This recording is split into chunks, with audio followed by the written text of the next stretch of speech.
E se um conflito na escola, em vez de ser só um problema, virasse uma chance de aprender e de se conectar de verdade?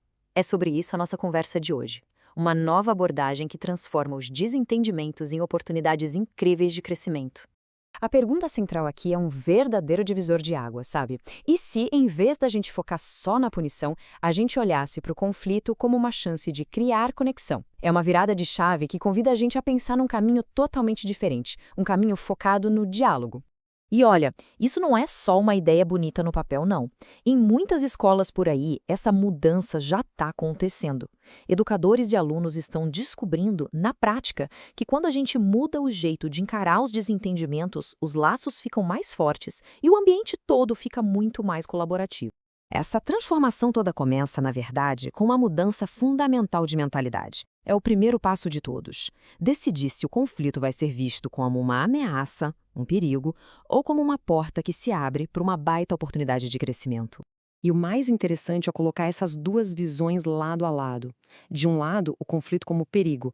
O que ele gera? Agressão, relações que se quebram, punição, pura energia desperdiçada. Agora, do outro lado, quando a gente vê o conflito como oportunidade, ele vira um motor para quê? Para o diálogo, para o aprendizado, para a compreensão e, o melhor de tudo, para criar soluções novas. É a mesma situação, com duas consequências completamente diferentes. E aqui tem um ponto crucial. O objetivo não é só apagar um incêndio, sabe? Resolver uma briga aqui e outra ali. A busca é por algo muito maior e mais duradouro. Construir uma verdadeira cultura de paz dentro da escola. Mas o que é essa tal de cultura de paz, afinal?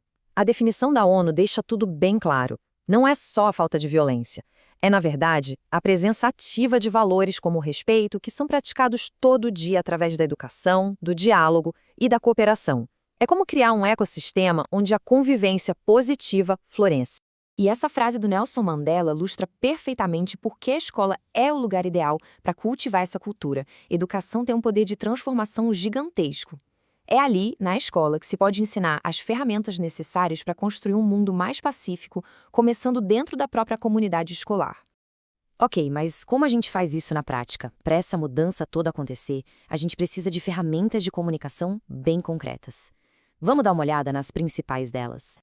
A base de tudo, o ponto de partida é a escuta ativa.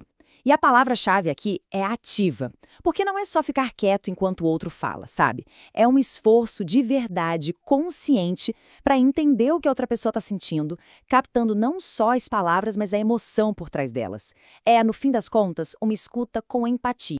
Outra ferramenta importantíssima é aprender a separar observação de avaliação. Olha só como a diferença é clara. Dizer João é muito agressivo é um julgamento, um rótulo que já faz o outro se fechar. Agora, se a gente diz, João bateu em um colega ontem, isso é um fato. É um ponto de partida para a gente entender o que aconteceu, sem julgar de cara. E tem também a diferença brutal entre as mensagens você, que soam como uma acusação direta, e as mensagens eu. Falar a partir dos próprios sentimentos, tipo, eu fiquei magoado, em vez de você me magoou. Muda completamente o jogo. A gente expressa o impacto que a ação teve sem necessariamente culpar a outra pessoa. E isso abre um espaço enorme para resolver a questão. Certo. Então, a gente tem essas ferramentas individuais. E como elas funcionam juntas, num grupo? É aí que entram os círculos restaurativos, uma prática super poderosa. O próprio formato de círculo já diz muito, né? Não tem uma ponta, ninguém fica em posição de destaque. Isso por si só já cria um ambiente de igualdade, onde todas as vozes têm o mesmo peso e todo mundo está se vendo o tempo todo. A conexão é visual e direta. E para esses círculos funcionarem bem, eles seguem alguns elementos essenciais. Primeiro, a disposição em círculo, como a gente viu. Depois, tem as cerimônias de abertura e fechamento para criar um clima de respeito. O terceiro é o bastão de fala, que organiza a conversa e garante que todo mundo vai ser ouvido. E, por fim, a figura do facilitador, que é quem guia o diálogo para que ele seja construtivo.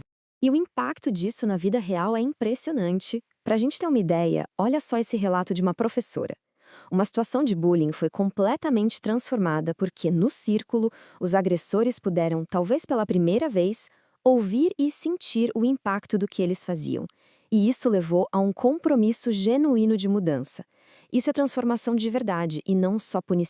Mas é claro que, para essa cultura de paz ser de verdade, para ela se sustentar, ela precisa ir além dos muros da escola. A escola não é uma ilha. É fundamental construir uma rede de apoio que envolva a comunidade inteira. Exatamente aí que entra o conceito de rede. A escola está conectada com um ecossistema muito maior, que inclui a família, os postos de saúde, a assistência social, os conselhos. Enfim, quando a escola trabalha junto com toda essa rede, o poder de cuidar e de apoiar cada aluno de forma completa se multiplica. Bom, a gente viu como a escuta ativa, a comunicação não violenta e os círculos restaurativos podem realmente mudar a dinâmica de uma escola inteira. Então, para a gente fechar, fica a reflexão. Como será que usar esses mesmos princípios poderia transformar um conflito no nosso dia a dia, fora do ambiente escolar? Fica aí a pergunta.